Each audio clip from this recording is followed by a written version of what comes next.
You are standing in your garage right now, staring at a shelf full of dead batteries and a utility bill that keeps climbing. What if I told you a $5 cell built from copper, zinc, and something already sitting in your pantry can quietly power the small things in your home for years? I saw this with my own eyes in a workshop outside Millersburg, Ohio, and it changed how I look at every wire in this house. The Amish never abandoned this. They never had to, because the men who buried it were the same men who wanted you plugged into the meter forever. Before we finish, I am going to walk you through a specific technique from an 1889 patent filing that a Lancaster County blacksmith preserved when the rest of the country forgot. And this is not for people building some off-grid cabin in the woods. This is for you in the house you already own, with the tools you already have in the drawer under your kitchen sink. The first time I saw one of these cells working, I laughed out loud. I actually laughed, because it looked like something a child would build for a science fair. A glass jar, a strip of copper, a strip of zinc, a little bit of liquid in the middle, and a small bulb glowing steady as a heartbeat. I was standing in a shop with a man named Amish, in a corner of Holmes County that most maps do not bother with. He was sharpening a plane blade by the window. And on his workbench, quiet as a sleeping cat, sat 6 of these jars wired together in a row, powering a small radio he kept for the weather reports. I asked him how long they had been running. He did not even look up. He said, "This batch, about 14 months. The last batch, almost 3 years. 3 years, from a jar." Now, I had spent 40 years of my life believing that electricity came from a company, that you paid them and they sent it down a wire, and if you wanted your own, you needed solar panels, an inverter, a battery bank, and about $12,000 you did not have. That was the story I was told. That was the story every man my age was told. But that story is not old. That story is the new story. The old story is the one Amish had on his workbench. Let me back up and tell you what this actually is, because the name has been scrubbed and softened over the decades until nobody remembers what it really was. This is a wet cell battery, the oldest working design in electrical history. It was patented in different forms all the way back to the 1830s, and by 1889, a man named John S. Barnes filed an improved version with the United States Patent Office, patent number 408,200 and something. I have the exact number written down in the back of my notebook. Barnes was not some backyard tinkerer. He was working on cells that ran telegraph lines across whole counties. Lines that stayed lit for years at a time, buried in wooden boxes at the base of poles, refilled maybe twice a decade by a man on horseback. That was the standard. That was normal. Farmers had these cells running fences, doorbells, barn lights, and small motors from the 1880s well into the 1940s. Then something happened, and I want you to hear this carefully, because it is the part they do not teach in school. Between 1935 and 1955, the Rural Electrification Administration went farm to farm across this country. Beautiful mission on paper, bring electricity to the countryside. But the men running it were funded by the same interests that owned the utility companies, and they had one very specific goal that nobody talks about. They needed every farm connected to a meter, because a farm that made its own power was a farm that never sent them a check. The wet cells got called primitive, dangerous, old-fashioned.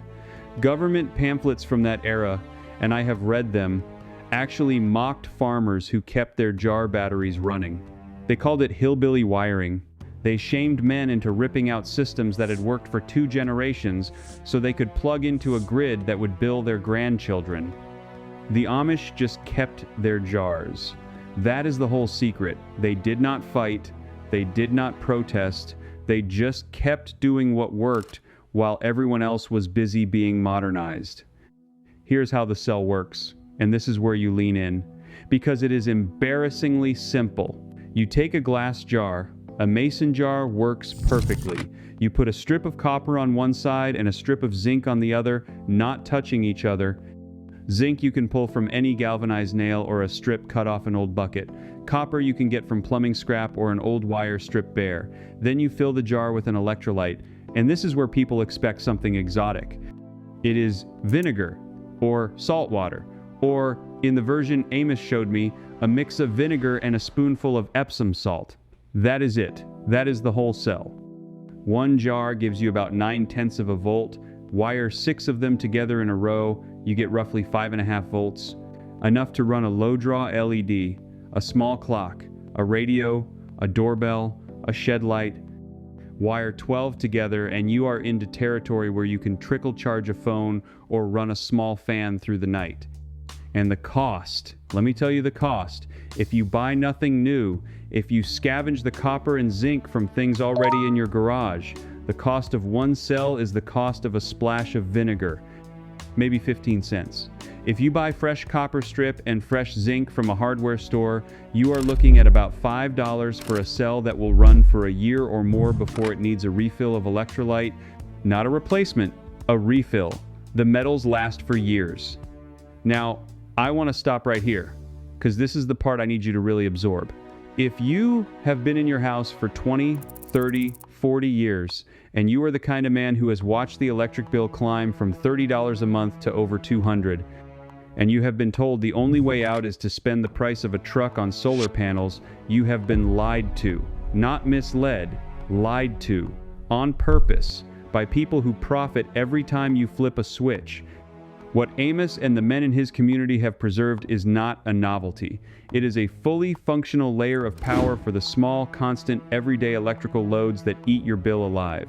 The night lights, the clocks, the chargers left plugged in, the little things that pull power 24 hours a day, 365 days a year. Those are the loads that a wall of mason jars in a corner of your basement can absorb quietly for pennies. Now, if you already own a house and you are thinking this only applies to people building from scratch, stay with me, because this next part is specifically for you. You do not need to rewire anything. You do not need a permit. You do not need a contractor. You do not need to touch your main panel. This system runs completely parallel to your home wiring, on its own low voltage circuit, powering its own dedicated devices. It is no different, legally or physically, than running a battery-powered clock, except the battery is a jar in your basement that never dies. Here is exactly how a man in his 60s, with a home built in 1962, sets this up in a single weekend. You pick one room, just one. I recommend the room you spend the most evenings in. You identify the small devices in that room that run on low voltage or take standard batteries. The reading lamp with the LED bulb, the clock on the mantle, the radio on the shelf, the motion light in the hallway. These are your targets. You set up a shelf in the basement or a utility closet, 12 mason jars in a wooden crate, copper on one side of each, zinc on the other, held in place by a strip of wood across the top with 2 notches. Electrolyte poured in, wires running from jar to jar in series, then a single pair of low voltage wires running up through a hole drilled in the floor along the baseboard to your chosen devices. That is the whole build, half a day of work, and the moment you flip that first small lamp on and realize it is being lit by 6 jars of vinegar sitting in your basement, something changes in you. I remember it. I sat in my chair and just looked at that lamp for probably an hour, thinking about every dollar I had sent to the power company over the last 30 years. Now, before I show you the finale, I need to say one thing directly to the man watching this. What I just walked you through the jar cell is one single technique. One. What Amos and the other elders in Holmes and Lancaster counties actually preserved is an entire library of these systems. The heating methods that keep a stone farmhouse at 68 degrees through a Pennsylvania winter without a furnace. The root cellar formulas that hold potatoes crisp until May. The pest control mixes made from things in the pantry. The cooling walls. The off-grid water. Every one of these has been documented, and we put the full 3-volume collection together as the Complete Field Vault, and there is a limited time offer running on it right now. The link is in the description below this video, and you can also scan the QR code on the screen. It is the rest of the buried archive you just tasted a single drop of, because here is where the tension gets sharper. The jar cell is only the entry point. The real question, the one Amos would not answer for me the first 3 times I asked, is how you make one of these cells run for a decade instead of a year, because that is what the old telegraph men did. That was the standard in 1889, and the answer is the finale I promised you. Let me set the scene. I was back in Amos's shop about 6 months after my first visit. It was February, cold. The kind of cold where the windows have that frost pattern that looks like ferns. He had a jar on the workbench that he said was from 1994. 1994. Almost 30 years old. Still producing voltage. Still running a small bulb on his shelf. I asked him, flat out, "What did you do to that jar that you did not do to the others?" He walked over to a wooden cabinet, pulled out a small tin and set it on the bench. Inside the tin was a fine gray powder. He said 1 pinch of this in each jar. That is the difference. The powder was calcined bone, ground and heated bone. Specifically, from what I later confirmed, the marrow-rich bone of large mammals burned in a low-oxygen fire until it turns to a gray ash, then ground fine. This is not folk magic. This is chemistry that was documented in the 1889 Barnes patent I mentioned earlier, and also in a supplementary filing by a man named Elias Kauffman, a Pennsylvania blacksmith of Amish background, who submitted improvements to wet cell longevity in 1893. Kauffman's edition was the bone ash. His notes are still available in the National Archives records of 19th century patent submissions. I found them referenced in an obscure agricultural bulletin from 1897. What the bone ash does is simple. It contains calcium phosphate, which slows the corrosion of the zinc and stabilizes the electrolyte over long periods. Without it, your zinc strip pits and fails in a year or two. With it, the reaction slows to a crawl, and the cell keeps producing voltage for a decade or more. A pinch. That is all it takes. And you can make it yourself in a metal can in your fire pit from the bones left over from any Sunday roast.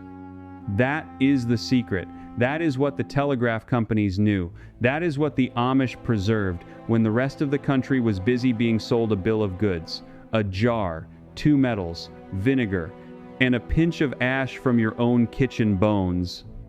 10 years of small load power from materials in your trash. Now you understand why nobody was supposed to tell you. You did not just watch a video about batteries. You watched something being handed back to you that was taken quietly, one grandfather at a time, without anyone even noticing it was gone. If you are the kind of man who believes real knowledge has been pushed aside to protect somebody else's profit margin, you already know what to do next. Tell me this in the comments. When you look at the mason jars in your cupboard right now, do you see canning supplies, or do you see the beginning of your own quiet independence? Write it down. I read every one. And if you are ready to stop being a customer and start being a man who provides for his own house the way your great-grandfather did, subscribe and stay with me. The next video I am putting together is about the wood stove modification the Amish use in Lancaster that cuts firewood consumption by almost half. There is a specific piece of iron they add. Most people have never seen it. You will. But before we walk away from this jar, before you go out to the shed and start rummaging for a scrap of copper and a strip of zinc from an old galvanized bucket, I want to give you the full picture. Because a man who only knows half of a thing is more dangerous to himself than a man who knows nothing at all. And there is more to this story. There is more history, more names, more specific numbers, and more of the quiet reasoning that our great-grandfathers used to carry in their heads the way we carry phone numbers we no longer remember. Let me take you back to the year 1800.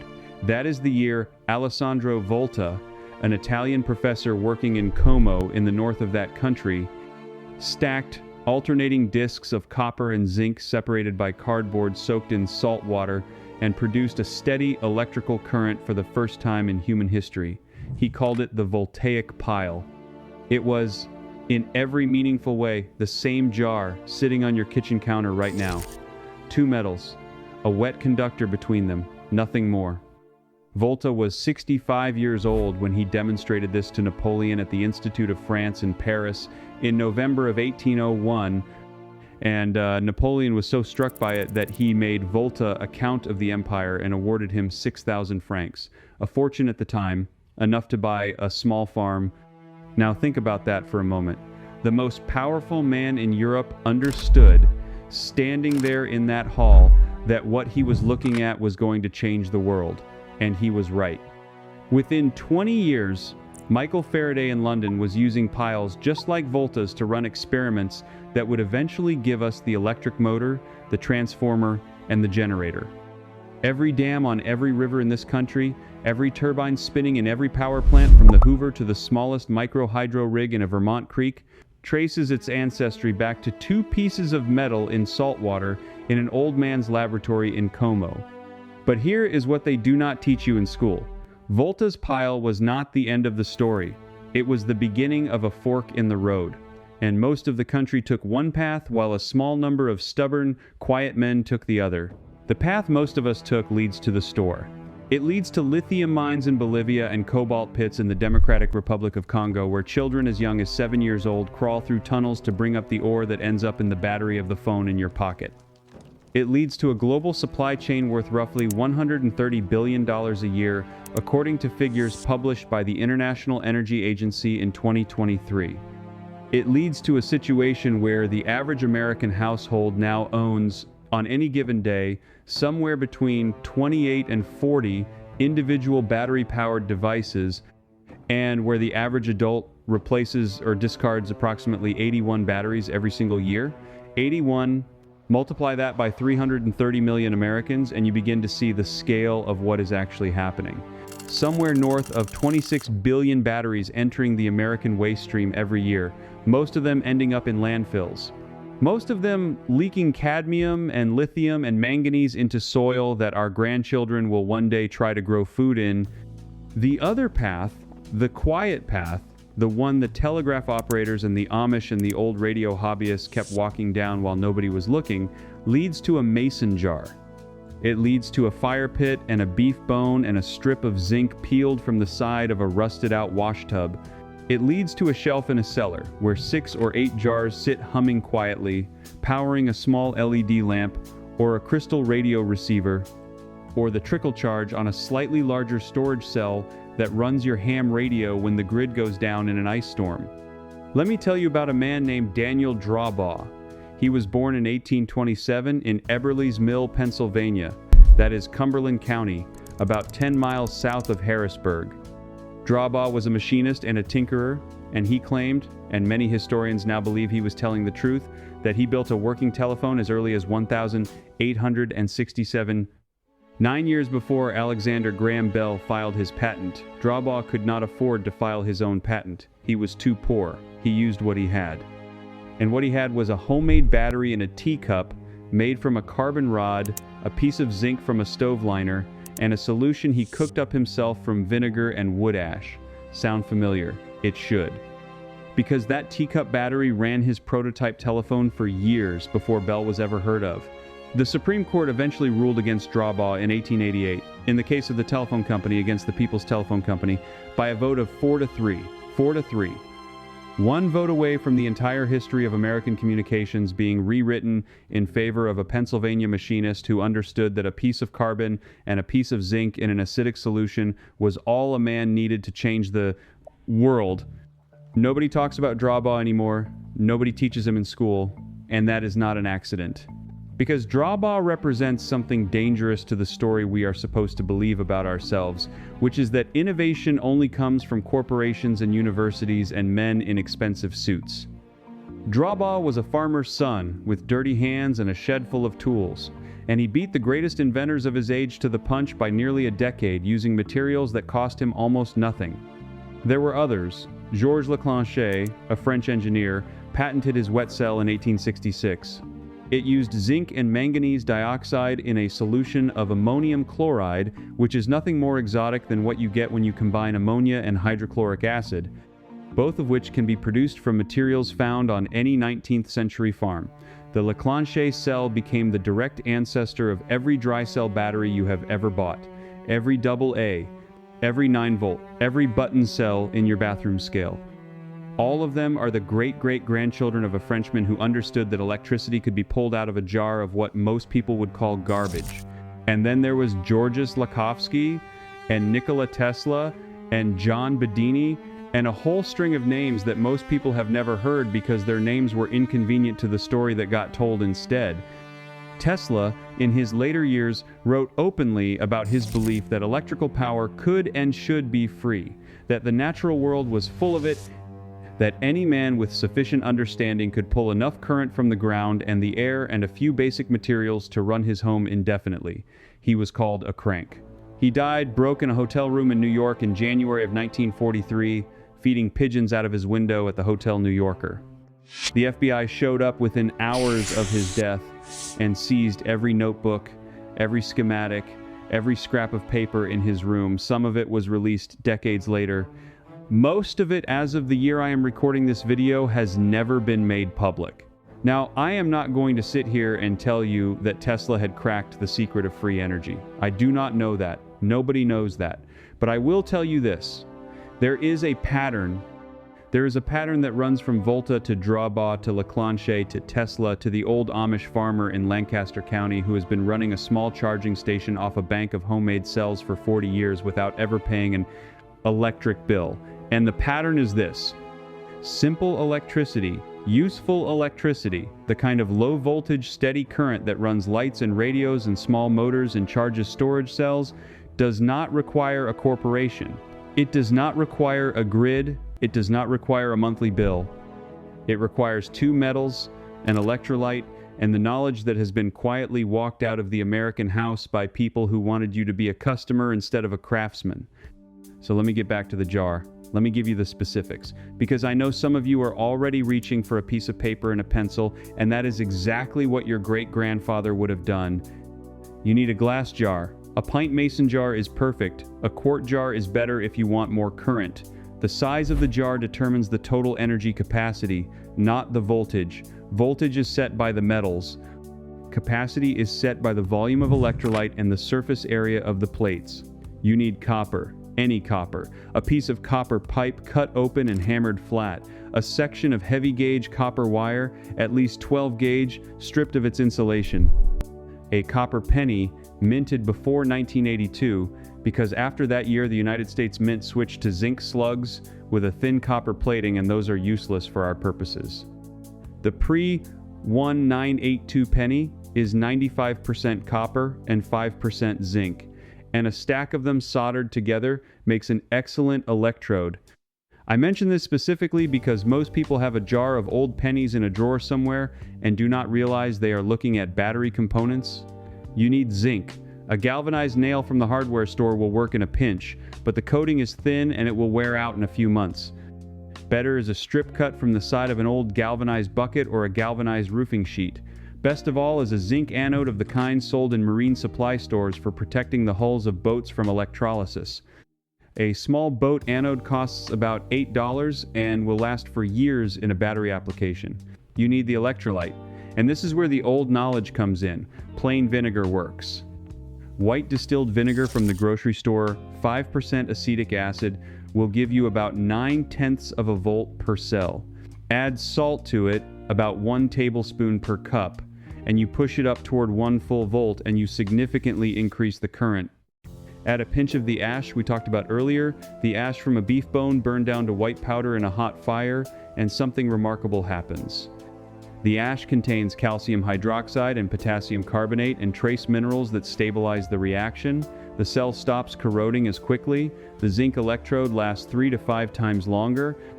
The output remains steady over months and years instead of tapering off within weeks. This is what the old-timers knew. This is what got walked out the door. One cell will give you about 1 volt. To run a small LED, you need about 3 volts, so you wire 3 cells in series. Positive to negative, like a chain. To run a small radio, you might need 6 volts, so you wire 6 cells. To charge a 12-volt storage battery slowly over the course of a day, you wire 12 cells and you let them trickle.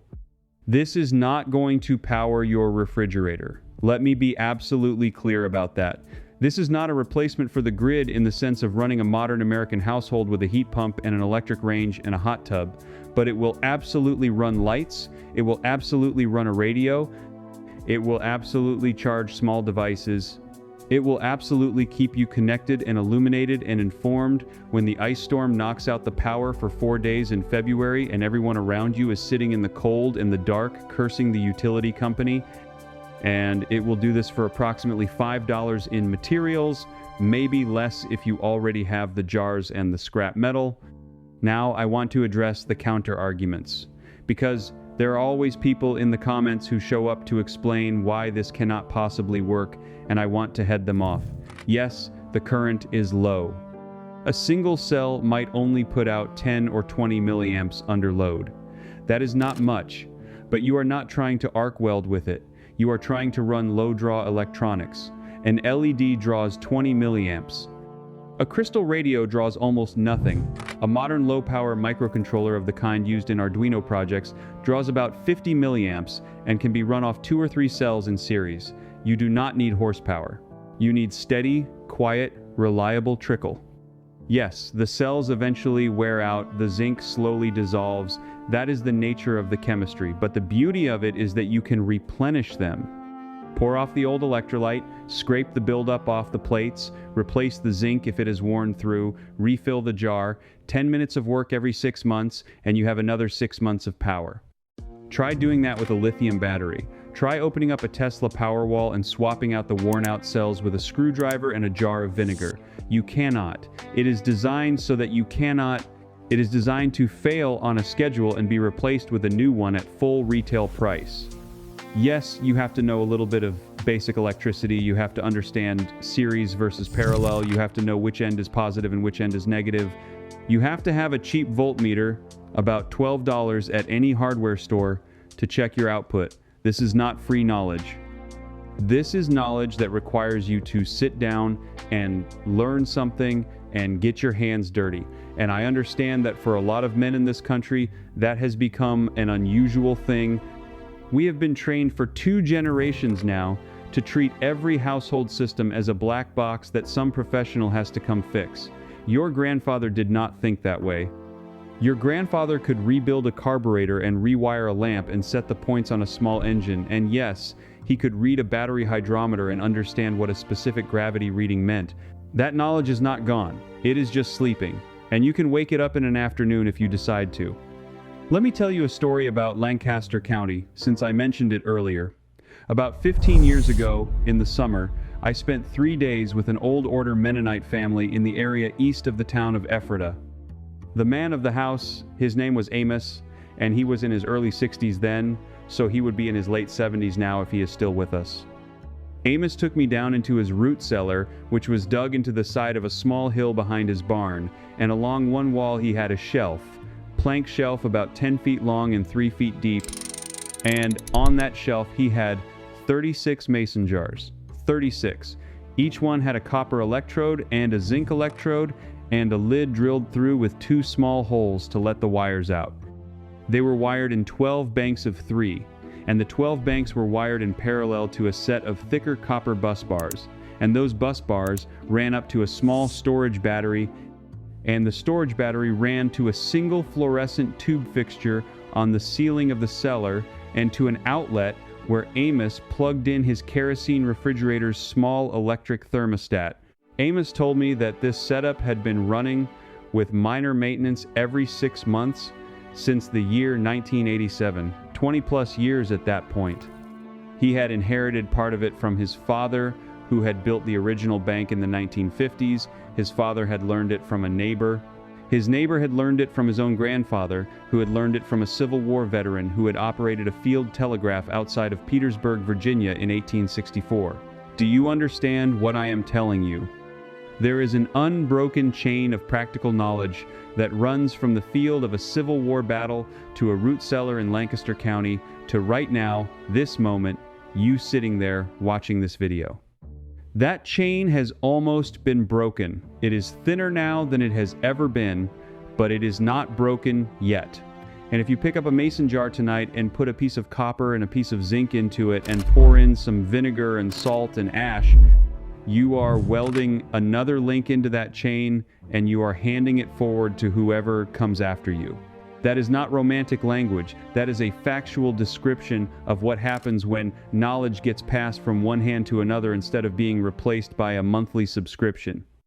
Now, some of you are asking, what about the safety? Is this dangerous? And the answer is that it is far less dangerous than what you already have in your house. A vinegar cell produces about 1 volt. You cannot get a shock from 1 volt. You cannot even feel 1 volt on your tongue, and I am not recommending you try, but the point is that these cells are inherently low voltage and low current, and they represent essentially no electrical hazard. The chemistry is mild, vinegar is an acid, yes, but it is a weak organic acid that you already pour on your salad. Salt is salt, ash is ash. None of these materials will burn you, blind you, poison you, or explode. Compare that to a lithium-ion battery, which contains lithium salts and organic solvents and can and will burst into a chemical fire hot enough to melt aluminum if it is punctured or overcharged. There have been over 200 documented fires in American homes in the last 3 years caused by lithium battery failures, mostly in e-bikes and hoverboards and vape pens. I have never once, in 20 years of research and hands-on experimentation, heard of a mason jar battery causing so much as a scorch mark on a shelf. The old technology is safer. It is cheaper. It is more repairable. It lasts longer under ordinary conditions. It uses materials you already own. And it cannot be taken away from you by a change in the terms of service or a supply chain disruption or a sanctions regime that shuts off the flow of cobalt from Central Africa. Think about that last point for a minute, because we are living right now in this present decade through a period of enormous fragility in the global supply chains that our modern electrical devices depend on. The war in Ukraine disrupted the flow of neon gas used in semiconductor manufacturing. The tensions with China have made the future of rare earth mineral supplies uncertain. The political instability in the Congo threatens the cobalt supply on which every electric vehicle battery in the world depends. Any one of these threads could snap in any given year, and when it does, the price of consumer batteries will double or triple overnight, and the availability of new devices will crash. This is not paranoia. This is what the trade publications in the battery industry write about openly. They know it. They plan for it. They just do not want you to plan for it, because a man who has planned for it does not panic buy in a shortage, and panic buying is where their margins come from. A man with 36 mason jars in his cellar does not panic.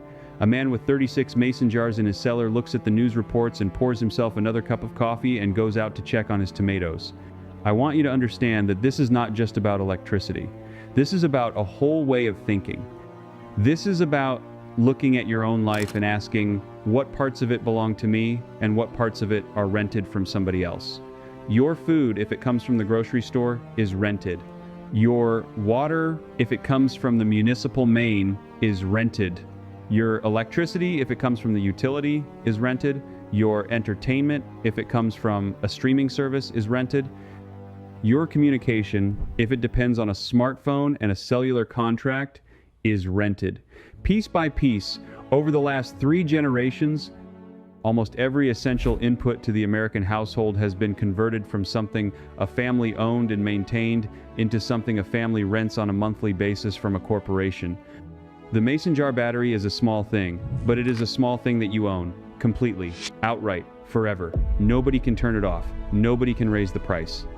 Nobody can update its terms of service. It sits on your shelf, and it produces electricity, and it belongs to you the way your great-grandfather's pocket watch belonged to him. Start with a battery. See how it feels to own one piece of your own electrical supply. And then, when you are ready, look at the next piece, and the next piece, and you will find that this way of thinking is contagious in the best possible sense. You will find yourself planting a garden. You will find yourself learning to sharpen your own tools. You will find yourself putting up a rain barrel and cutting your own firewood and repairing your own boots. Not because anyone forced you to, but because once you feel the quiet satisfaction of owning one small piece of your own life outright, you will want more of it. You will want a lot more of it.